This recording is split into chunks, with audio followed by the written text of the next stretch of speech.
La extensa red de carreteras interestatales de Estados Unidos ofrecía el terreno perfecto para un depredador despiadado. Acechaba a las jóvenes que esperaban en la carretera para ser llevadas, las encerraba, las torturaba y las violaba.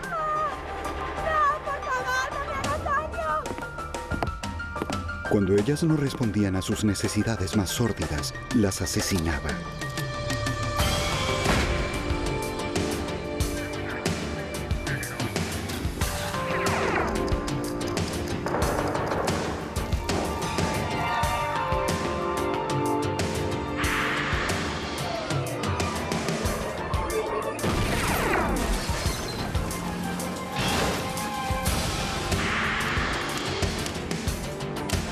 Los archivos del FBI. En todo el país, un violador múltiple acechaba a jóvenes confiadas. Solo era cuestión de tiempo, hasta que sus instintos más oscuros se desbordaran y asesinaran. Seguía un derrotero tan errático que era imposible rastrearlo, y lo que lo conectaba a sus crímenes era su acceso a las carreteras y un extraño fetiche sexual. Soy Jim Kallstrom, exdirector del FBI en Nueva York. Los investigadores creyeron que el sospechoso cometió docenas de crímenes, y el FBI decidió frenar entonces al criminal interestatal.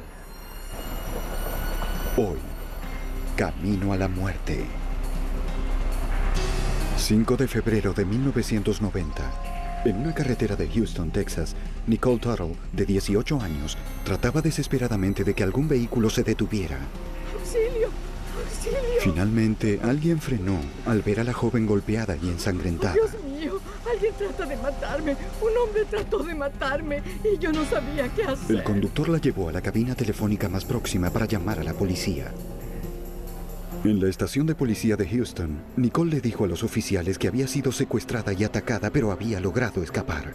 Tenía que escapar. Su pesadilla había comenzado una semana antes en California.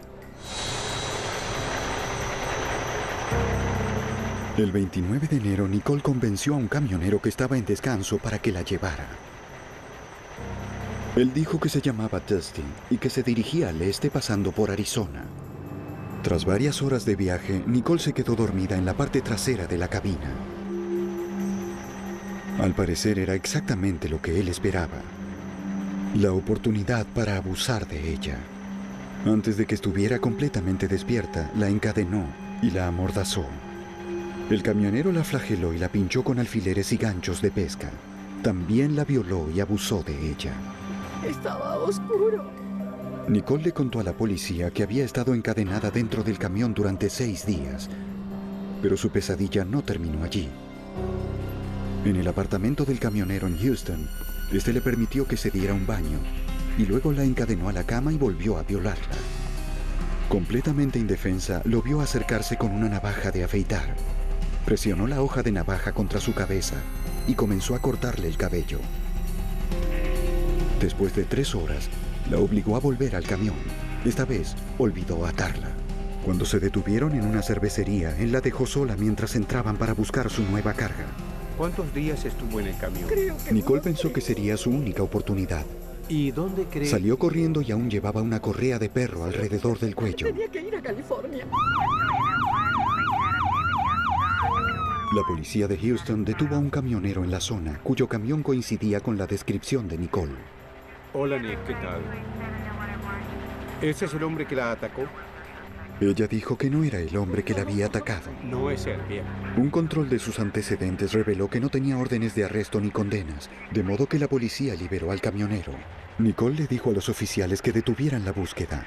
Ella estaba demasiado aterrada como para volver a testificar contra su atacante. Solo quería regresar a su casa en California. El 5 de febrero, el mismo día en que Nicole escapó, otra joven estaba en la carretera pidiendo que la llevaran. A solo 25 kilómetros en Pasadena, Texas, Regina Kay Walters, de 14 años, se estaba fugando con su nuevo novio. Sus padres eran divorciados y Regina a menudo se quedaba con su padre en Houston. ¿A dónde va? A California. ¿Puede llevarnos? Sí. Ella estaba visitando a su madre por unos días cuando huyó y comenzó a viajar por la carretera. Siguiendo los impulsos de su nuevo novio adolescente o simplemente ejerciendo su independencia, se apostó en la carretera hasta que un camionero se detuvo para llevarla.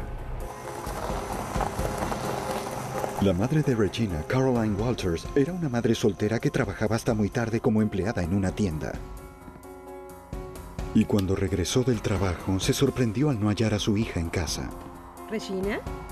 Su hija no respondió. Regina. Caroline no halló ni una nota ni otra señal de que su hija hubiera regresado a la casa.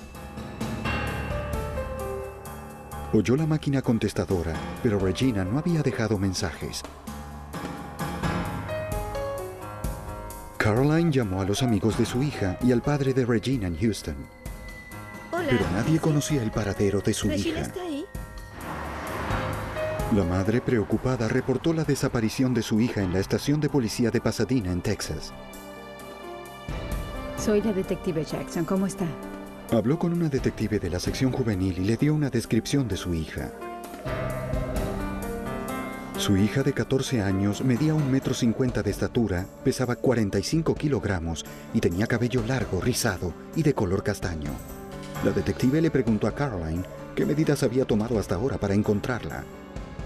Caroline había pegado carteles informando de su desaparición, pero nadie había respondido todavía. La madre, preocupada, no sabía nada de su hija desde una discusión que habían tenido 2 noches antes. Iré a casa de Susan. Esa noche a las 9:30, Regina le había dicho a su madre que iría a visitar a una amiga. Son las 9:30. Creo que deberías quedarte en casa esta noche. ¿Por Cuando qué? Caroline se negó, la adolescente le aseguró que regresaría de inmediato. No es tarde. Bueno, quiero ir. Regina. ¿Qué? En contra de su voluntad, Caroline la dejó ir, confiando en que Regina la llamaría si se le hacía tarde. A pesar de que la joven se había escapado otras veces, siempre regresaba a su casa. Su madre pensó que esta vez era diferente. Suzanne Jackson, detective de la División Juvenil del Departamento de Policía de Pasadena, en Texas, fue asignada al caso. Ella comprendió la preocupación de Caroline. Pasaron varios días y Regina normalmente telefoneaba a su madre al irse de su casa para avisarle que estaba bien, que estaba en otra parte y que regresaría cuando estuviera lista. Pero esa vez no lo hizo.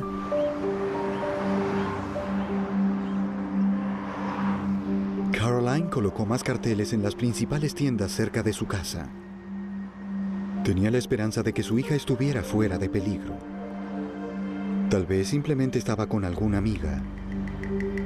Junto con la descripción de Regina y su fotografía, Caroline ofrecía una recompensa a cambio de información respecto del paradero de su hija.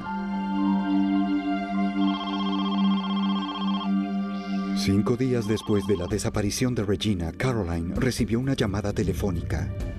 ¿Conoce a alguien que haya La estado persona que con ella? telefoneaba había visto a Regina hablando con 2 hombres jóvenes la tarde en que había abandonado la casa de su madre. La persona solo conocía a los sujetos como Billy y Ricky, pero recordó que Billy tenía una novia con un nombre muy peculiar, Urana. Caroline Hola, llamó a la sí, policía de ¿puedo hablar inmediato. con la detective Jackson, por favor? Al día siguiente, otra persona llamó y le dio a Caroline la dirección de un apartamento donde había visto a Regina 2 días antes de una fiesta.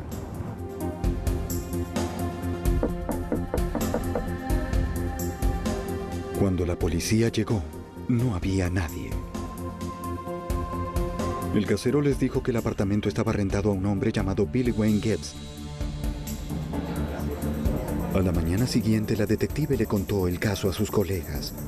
Mencionó que buscaba una conexión entre Gibbs y la desaparición de Regina. No oí hablar de él. También buscaba a otras 2 personas, una mujer llamada Urana y un joven llamado Ricky. Sospechoso. No sabía sus apellidos. Regina, esa es la niña desaparecida. Para su sorpresa, los oficiales sí los conocían. Billy Wayne Gibbs tenía una novia llamada Urana Sweat y un amigo llamado Ricky Lee Jones. Vamos por ellos. Está bien. De acuerdo. Está bien. Los 3 eran buscados en conexión con el robo de un automóvil. Enviaron unidades al apartamento de Gibbs para que aguardaran hasta su regreso. Los oficiales patrullaron los caminos de los alrededores. Tras varias horas de vigilancia, encontraron al joven Gibbs de 17 años y a su novia Urana cerca de su apartamento. Los agentes esposaron a la joven pareja y la llevaron a la estación de policía para interrogarla.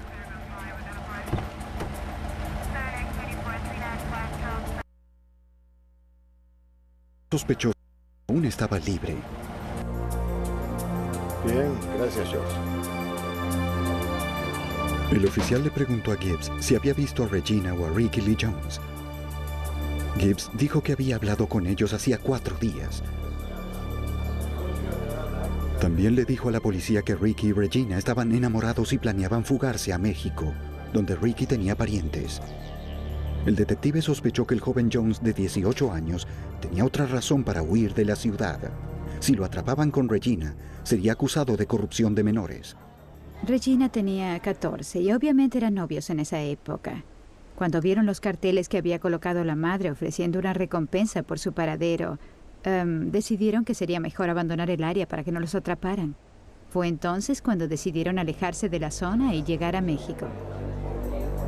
La detective averiguó que Ricky Lee Jones ya estaba en libertad condicional por robo.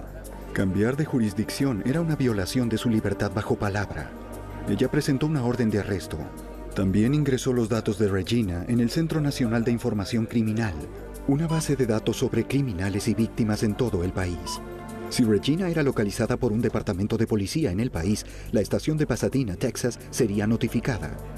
Hasta entonces, sin una dirección ni un vehículo conocido, sería demasiado difícil encontrar a la pareja.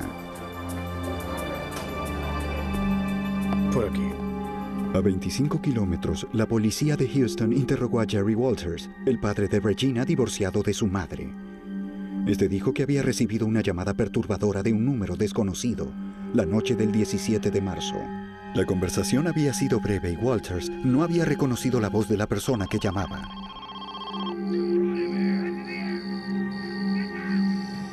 El hombre le preguntó si era el padre de Regina y cuando Walters le respondió que sí, le dijo que sabía dónde encontrar a Regina. Dijo que estaba en un granero y que había sufrido algunos cambios. Le había cortado el cabello. El padre de Regina preguntó si estaba viva o muerta. El hombre no respondió. La detective Jackson le pidió a Southwestern Bell que rastreara la llamada.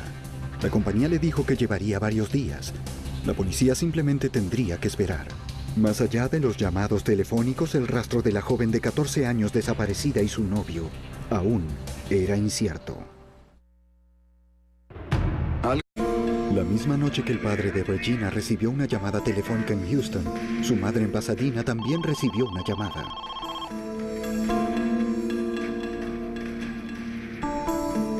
Tal como le había aconsejado la policía, grabó la conversación.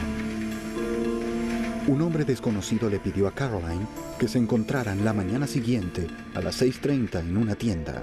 Él tenía algo que decirle acerca de Regina y quería hacerlo en persona. Sin dar su nombre ni descripción, cortó. Caroline llamó a la detective Jackson, quien le dijo que era peligroso encontrarse con el hombre. Cuando Caroline insistió, Jackson le dijo que la policía iría con ella por su protección. Desde la distancia, los oficiales vigilaban a Caroline mientras esperaban en el lugar acordado por el hombre desconocido. Caroline esperó durante 2 horas. El hombre no apareció. 2 días más tarde, la estación de policía de Pasadena, Texas, recibió las grabaciones de los llamados telefónicos a las casas de ambos padres. Averiguaron que la llamada al padre de Regina, en Houston, había sido realizada desde una gasolinera en Ennis, Texas, 320 kilómetros al noroeste de donde había sido vista la joven por última vez. La llamada a la casa de la madre en Pasadena, Texas, había sido realizada desde una cabina telefónica a pocas cuadras de allí. Tras meses sin nuevas pistas, los padres de Regina temieron lo peor. El 12 de octubre, 2 niños jugaban cerca de un camino de tierra en Manville, Texas, 45 kilómetros al sur de Houston. Cerca del camino, se toparon con una pila de leños. Encontraron algo que nunca olvidarían: restos humanos. Corrieron de regreso a sus hogares para avisarle a sus padres, quienes llamaron a la policía. Varios oficiales llegaron y cercaron el área. No pudieron identificar el cuerpo en el lugar. Estaba demasiado descompuesto y no había cartera ni identificaciones en los alrededores. Lo único que la policía pudo determinar era que la víctima era una persona joven, pero esperaban que una autopsia revelara mucho más. De acuerdo, vea, el problema es que... La detective de Pasadena, Texas, fue al consultorio de la médica forense del condado de Harris y llevó los registros dentales de Regina. La forense comparó los registros dentales con las radiografías tomadas del cadáver. No coincidieron. Fue decepcionante, aunque también nos sentimos aliviados de que no fuera Regina. Sus padres en esa instancia de la investigación estaban preocupados porque encontráramos el cuerpo de su hija y no halláramos a Regina con vida, y estaban listos para enfrentar algún tipo de desenlace. Mientras la búsqueda continuaba en Texas durante el otoño de 1990, un granjero se disponía a incendiar su viejo granero en el condado de Bond, Illinois. No había entrado allí en años. El granjero subió al piso superior para echar un último vistazo al lugar. Revisó el edificio abandonado, pero solo halló cosas que habían sido desechadas hacía tiempo. Nada parecía especialmente inusual o fuera de lugar. Luego, algo le llamó la atención. Miró detenidamente entre el heno y vio un esqueleto que aparentemente era humano. Llamó de inmediato a la policía.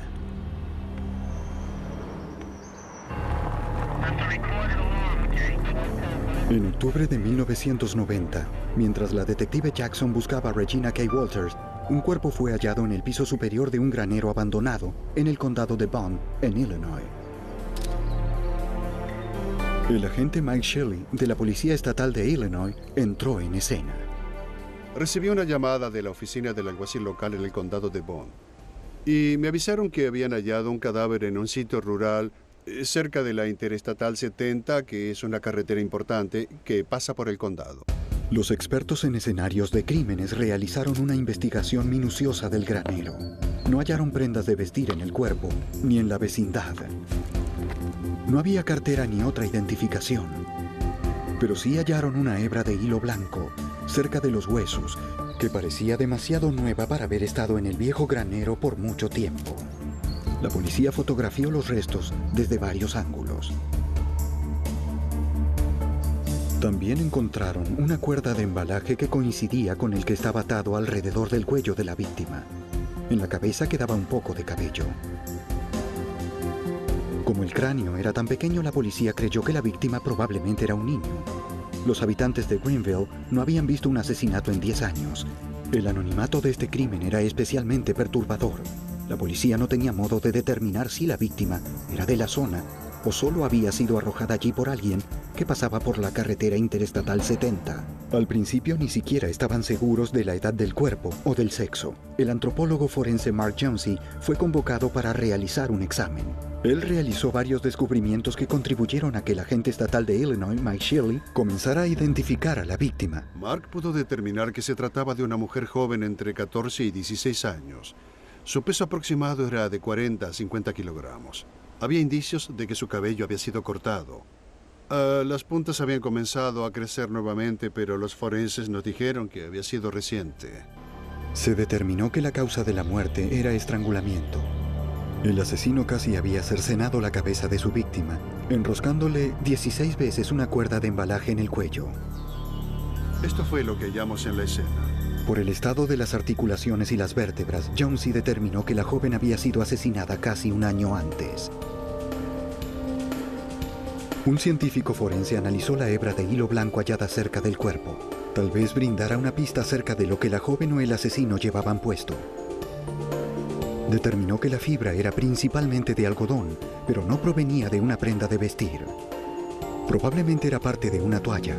Revisando la base nacional de datos del crimen, el agente estatal Mike Shelley ingresó a la víctima como una joven blanca entre 14 y 16 años, acaso asesinada a principios de septiembre del 89. Nos alarmó descubrir que había 950 víctimas que coincidían con los parámetros de edad y el tiempo, lo cual hizo que la tarea fuera más difícil al comenzar el proceso de investigación.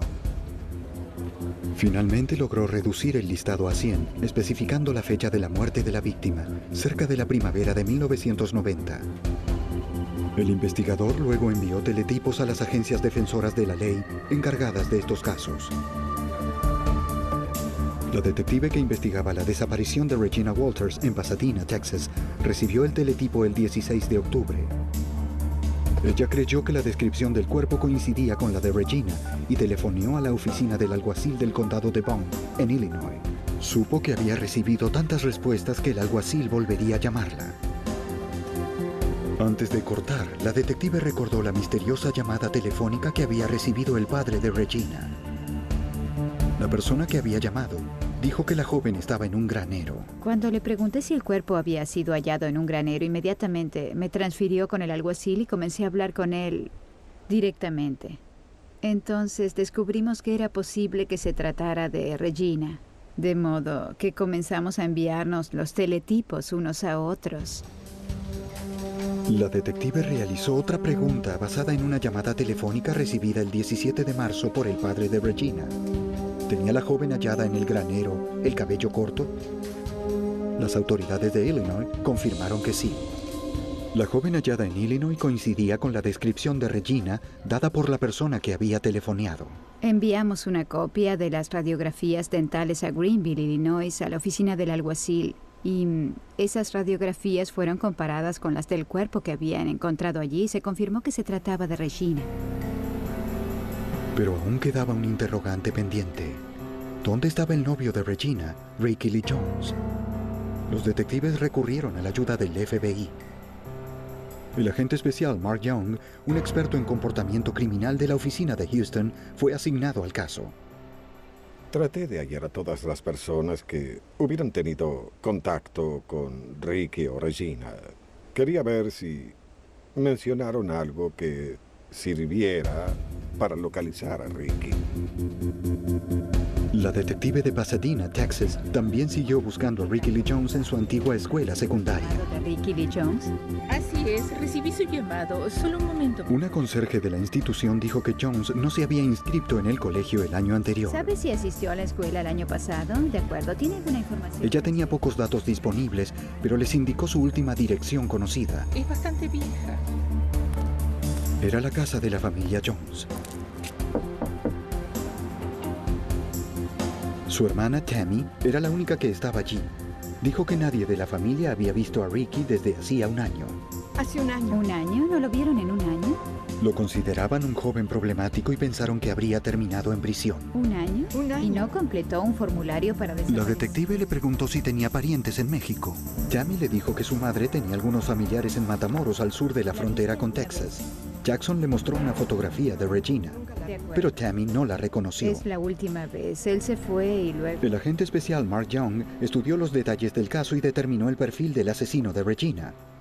El agente señaló que Ricky Lee Jones, de 18 años, probablemente no había cometido el crimen. Si Ricky Lee Jones hubiera asesinado a Regina, lo habría hecho en un arranque de ira que se habría reflejado en la escena del crimen, pero no había indicios de algo así. Se trataba de un tipo de crimen muy controlado y planificado. Teníamos la impresión de que se trataba de una persona mayor, un hombre blanco, alguien que viajaba, un camionero, un vendedor ambulante o alguien que tenía motivos para desplazarse. El hecho de que el granero estuviera cerca de una interestatal sustentó la teoría del agente Young. La escena del crimen le reveló a la gente más datos acerca del sádico asesino. Había desnudado a Regina y la había estrangulado lentamente, y lo más notable era que había cortado su cabello. Los investigadores fueron notificados de otro crimen en la ciudad de Marshall, Texas, 320 kilómetros al norte de Houston. Restos parciales del esqueleto de un joven habían sido hallados en el lecho de un pequeño arroyo. El cráneo había sido perforado en el lado izquierdo por un arma de fuego de poco calibre. Aunque había poca evidencia para identificar positivamente el cuerpo, la edad de la víctima y la ubicación hizo que la policía conjeturara que probablemente se trataba de Ricky Lee Jones. Para los investigadores, parecía que el hombre que había asesinado a Regina K. Walters y a su novio se había salido con la suya tras cometer los crímenes. Los inventores Mientras la búsqueda del sádico asesino quedaba en suspenso en Pasadena, Texas, 1.600 kilómetros al oeste en Arizona, las autoridades se encontraron con un problema en sus propias carreteras. Un patrullero en Arizona estaba por terminar su turno cuando se topó con un camión estacionado a un lado de la interestatal. El vehículo debía ser quitado del camino. Era peligroso para los motoristas que circulaban por la carretera. El oficial notó que las luces estaban encendidas y el motor aún encendido. ¡Apártese! Al aproximarse a la puerta del conductor, el oficial Michael Miller recuerda que un hombre súbitamente salió de la cabina y de inmediato extendió sus brazos contra el camión. Y le pregunté, ¿qué sucede? Y él respondió, nada, oficial, todo está bien. Y agregó, no hay problema. Tengo un arma en el bolsillo trasero. Luego señaló su bolsillo trasero y volvió a colocar sus manos contra el camión. Esta situación fue un poco inusual. Y aún recuerdo cómo gritaba la mujer desde el interior del camión. Miller le colocó las esposas a Robert Ben Rhodes y lo escoltó hasta su patrullero para interrogarlo. Dijo que todo estaba bien, que ambos estaban juntos en una situación que podría decirse de común acuerdo, pero yo no sabía si los gritos eran porque estaba perturbada, pero tenía que descubrir cuál era la situación. Con las manos esposadas, Miller le colocó el cinturón de seguridad al camionero y lo sentó en el patrullero. El oficial regresó al camión por la mujer. La halló esposada a la pared de sus muñecas y tobillos. Tranquila, muchacha, tranquila. El patrullero se aseguró que ella no estuviera en peligro. Me alejé del camión y regresé a mi patrulla. Miller regresó justo a tiempo. Rhodes había logrado llevar sus manos esposadas al frente y se había quitado el cinturón de seguridad. Estaba a punto de abrir la puerta del vehículo. El oficial rápidamente volvió a esposarlo. En medio de la carretera, en verdad, no hay detenciones de rutina, pues no importa lo que uno encuentre. Uno nunca sabe con quién está lidiando. Y sentí un escalofrío por el espinazo al pensar en este hombre tan cruel como parecía y que probablemente podría habernos matado al mismo tiempo y luego seguir en la carretera. La policía de la ciudad de Casa Grande llegó a la escena. Tras liberar a la mujer, la trasladaron con el sospechoso a la estación de policía para el interrogatorio. Dentro del camión hallaron una colección de instrumentos de tortura, cadenas sujetas a argollas soldadas a la parte trasera del compartimiento de descanso, ganchos de pesca, toallas ensangrentadas, un fuste de equitación y un maletín que contenía todos los artefactos propios de un sádico sexual. También había una cámara y varios cabellos que no pertenecían a la mujer hallada en el camión. El detective de Casa Grande, Rick Barnhart, dirigió la investigación. Robert Rhodes tenía una especie de equipo de tortura en su camión. Tenía todo tipo de instrumentos. Tenía unas varas largas con pinzas con las que torturaba a sus víctimas. Y tenía látigos. Y basándome en eso, yo supe que Rhodes era un depredador sexual.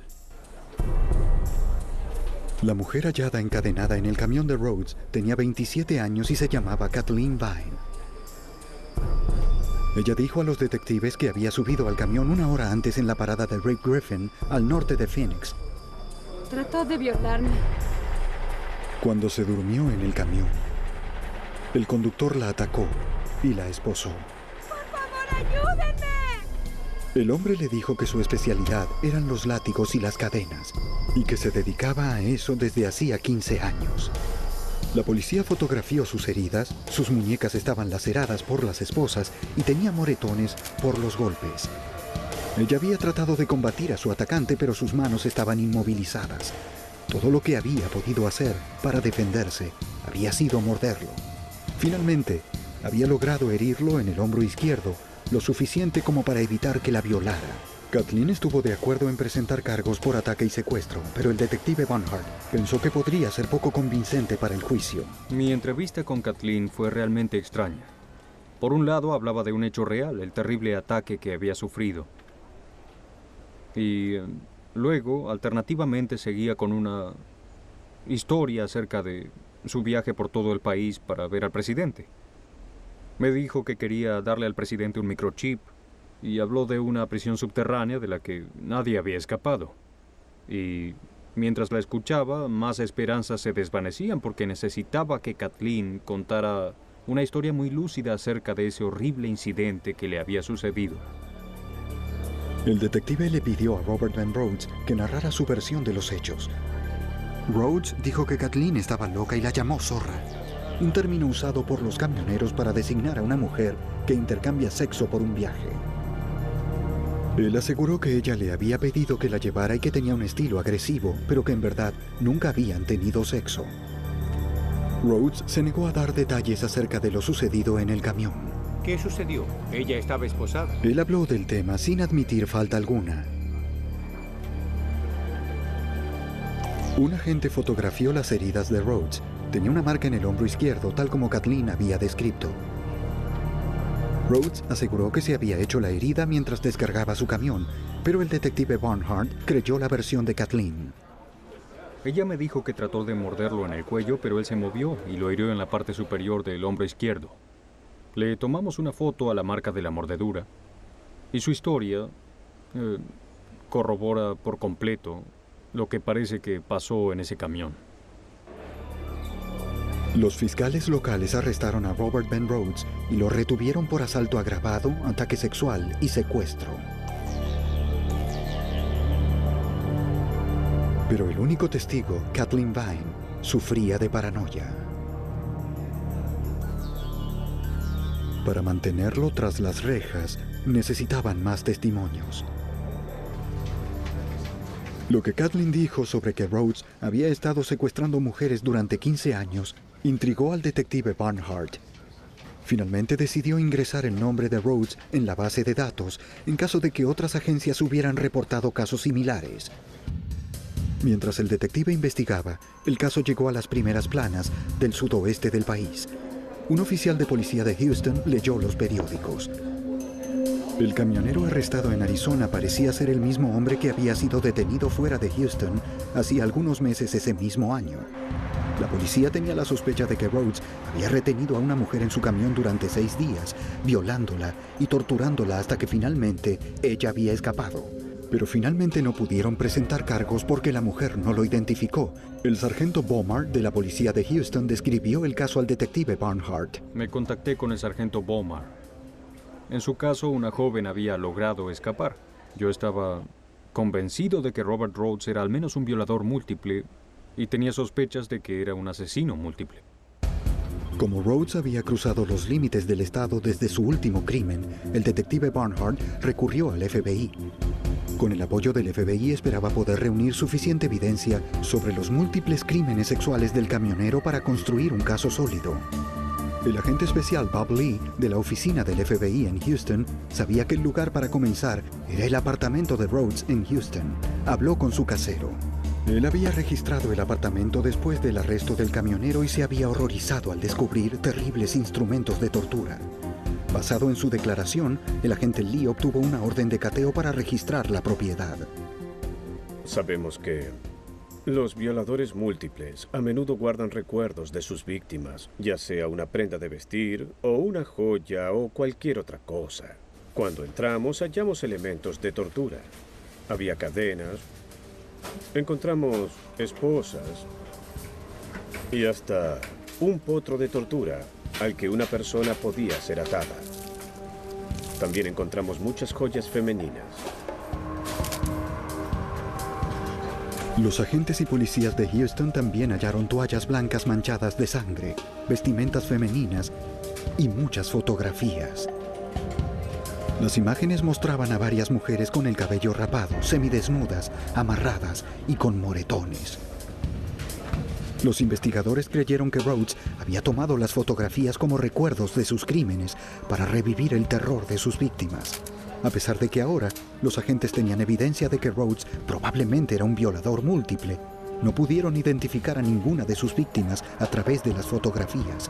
Sin más testigos, el caso en Arizona aún era débil. La única testigo del fiscal era Kathleen Vine y era cuestionable. En el juicio sería la palabra de uno contra la del otro, y una mujer mentalmente perturbada no convencería a los jurados. En diciembre de 1990, lo máximo que pudieron hacer los fiscales de Arizona fue ofrecerle a Rhodes un trato, una condena de 6 años que implicaba un periodo de reclusión y la posibilidad de ser elegido para trabajar fuera de la cárcel si se declaraba culpable en los cargos contra Vine. Su abogado aceptó. En un año, Rhodes estaría en libertad bajo palabra. ¿Te gustaría? En octubre de 1991, un año después de que Regina K. Walters, de 14 años, fuera hallada asesinada en Illinois, su caso seguía sin resolverse. El agente especial Mark Young, un experto en perfiles del FBI, determinó que el asesino probablemente era un camionero o comerciante ambulante, con antecedentes de delitos sexuales. Su sello distintivo consistía en cortar el cabello de su víctima. El agente Young se comunicó con las agencias de la zona, con la esperanza de hallar coincidencias. Un día, Bob Lee, un agente del FBI de crímenes violentos, me oyó hablar con un oficial de policía y entonces me dijo: hace varios meses trabajé en un caso de un camionero que había secuestrado a una joven y le había cortado el cabello, como tú dices.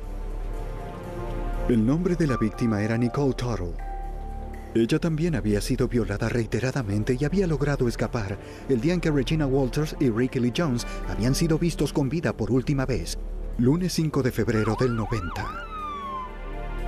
Ese mismo día, la policía de Houston había detenido a un camionero llamado Robert Van Rhodes, que coincidía con la descripción que Nicole había dado de su atacante.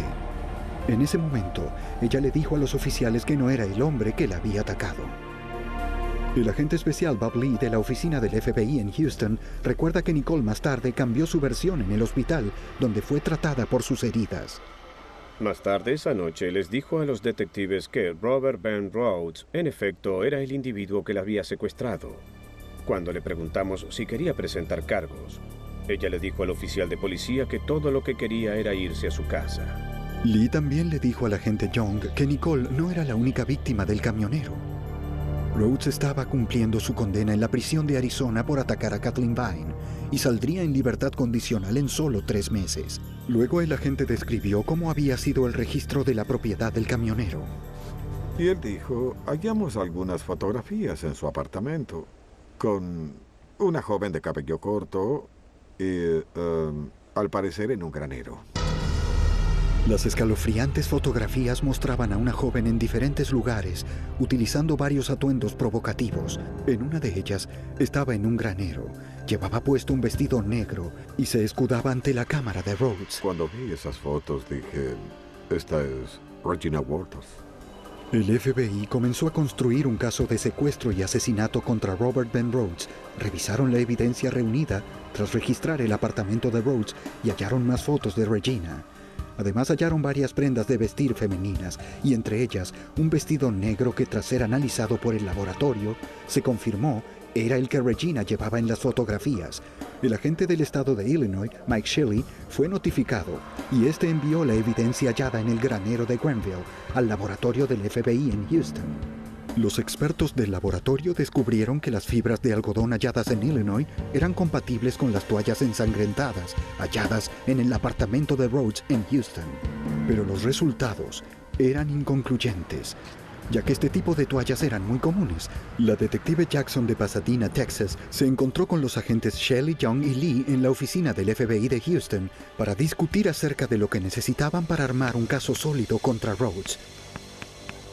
Teniendo en cuenta la pronta liberación de Rhodes, el agente Mike Shelley supo que estaban trabajando contra reloj. Rod estaba por salir bajo palabra y sería elegible para trabajar fuera de prisión con un sistema de liberación. De modo que estábamos presionados para hacer la denuncia y hacer que lo arrestaran por nuestros cargos.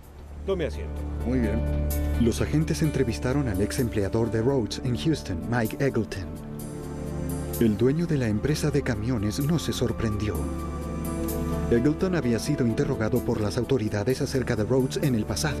Varios años antes, la policía local había sospechado que el camionero había atacado a una mujer en la parte trasera de su camión, pero no se habían presentado cargos formales. El camión que Rhodes conducía había sido vendido, pero Eggleton les dio el número de identificación del vehículo, los datos de sus cargas y los recibos de combustible de Rhodes.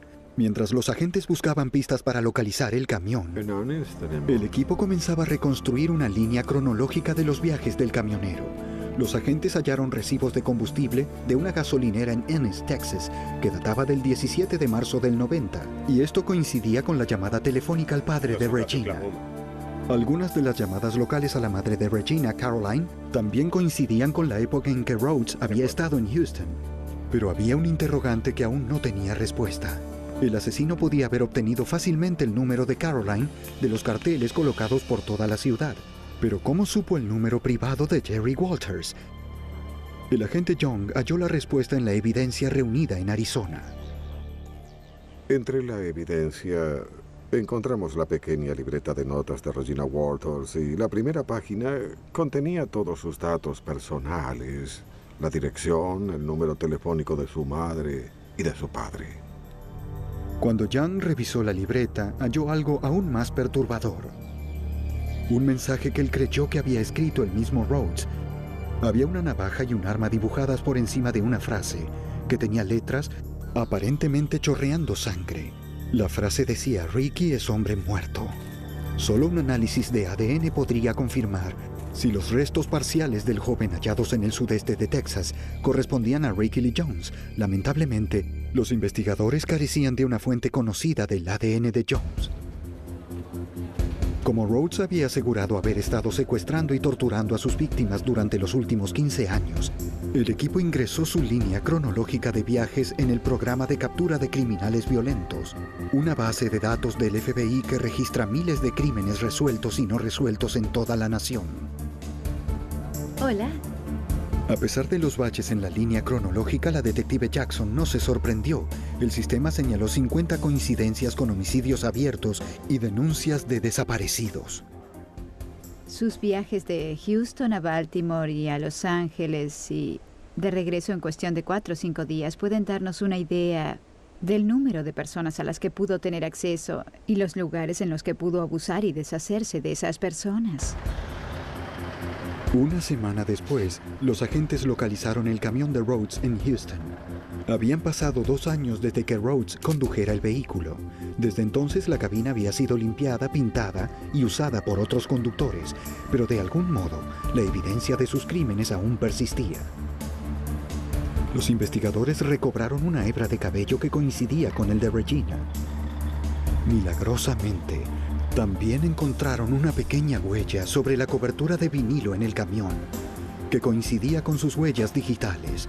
Regina había estado en el camión, pero no demostraba cuándo o si había estado allí en contra de su voluntad. En enero de 1992, casi 2 años después de la desaparición de Regina, los investigadores determinaron que la evidencia no era suficiente para probar un secuestro interestatal y frenaron el caso federal. Ante la pronta liberación de Rhodes bajo palabra, los investigadores convencieron al fiscal del condado de Bond de que presentara cargos en Illinois por un crimen capital. Presionaron. Temía que él pudiera escapar y también pensé que debido al exceso de población en los sistemas de prisión y ese tipo de cosas, podría quedar en libertad. El 6 de febrero, los investigadores viajaron a la Penitenciaría Estatal de Arizona en Florencia para presentar la orden de detención de Rhodes.